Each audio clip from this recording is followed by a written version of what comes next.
Good morning, I'm Adrian Bott. Welcome to this morning's Breakfast with the Stars 2026.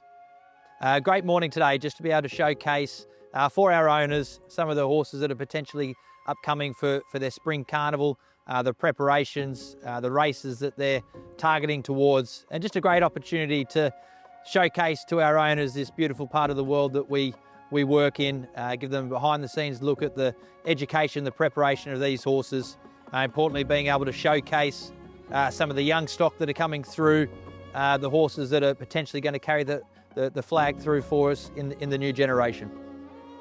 Showcase some lovely horses for you this morning. I thought that was just a lovely group of horses to kick off for us, and we've got a good mix of the younger yearlings coming through, plus examples of some of those sort of rising horses that we may have purchased through the sales previously, some examples of similar types to what we're presenting today that we feel are good comparisons to sort of what they could potentially be in a couple of years' time, whether that may be through a same physical type or shape or the same profile, or even by the same sire line or stallion there. So the Street Boss was bred there. I think she's a really special filly. She's got terrific bone. I always look for horses with bone. I don't want a big draft horse, but I want them to have bone, because they need it in their racing and they need it when they throw it in their progeny. All these fillies will be at stud in the next 4 years. And the other filly, Piero. Well, Piero to me was a gun horse. You know, they say, what was your favourite horse? Well, it's like saying, what's your favourite child? You know, we know in our heart which it is, but we never sell it. But Piero had an element of just the X factor. When the horse would come next to him, he'd stick his ears back and he'd turn his nostrils up, and he was just such a fabulous racehorse. He'd won the Triple Crown, and I said to everyone after he'd won the Breeders' Plate, I said, there's your Golden Slipper winner. And they all laughed at me, but they weren't laughing when he won the Golden Slipper.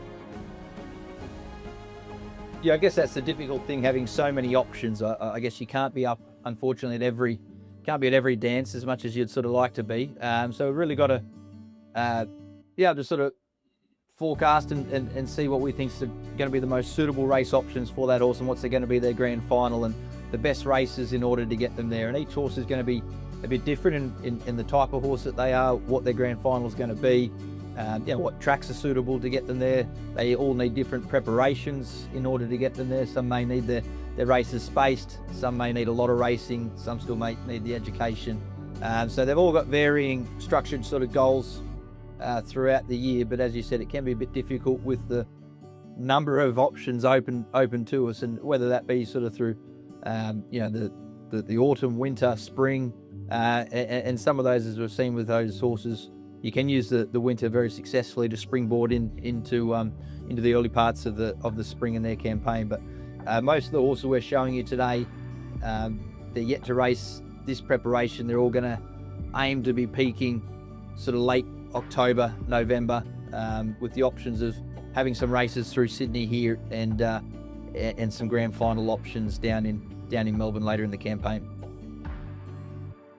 So talk us through what they're doing here, Adrian. This is a typical morning, a couple of 2-year-olds working around the track.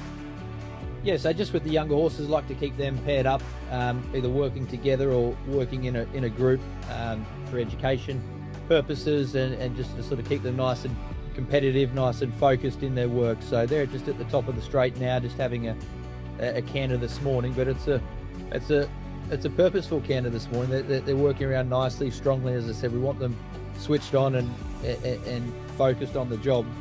So they're coming up really well together, lovely and settled. Even though wanting them competitive, you still want them very relaxed in themselves, and they look to be working around lovely, nice head and head. As I said, they're nice head carriage, action looks good, and they really look to be in good shape working around. Just the way they carry themselves, they're nice and forward in their work. You can tell these are the more forward fillies of the groups. You can tell they've had the previous preparations through here. They've had that grounding and that education, so it's all going to come to hand very quickly for them this time. Now it's just a little bit about fitness and just sharpening them up with a little bit more sprint work in their campaign. And in comparison, you can see the older horses now just working around towards the 600 metre mark there. they're well and truly sort of switched on by themselves. They don't need to be. They can just work around by themselves. I hope you've been able to enjoy the proceedings from today. Really looking forward to the progress over the Spring Carnival.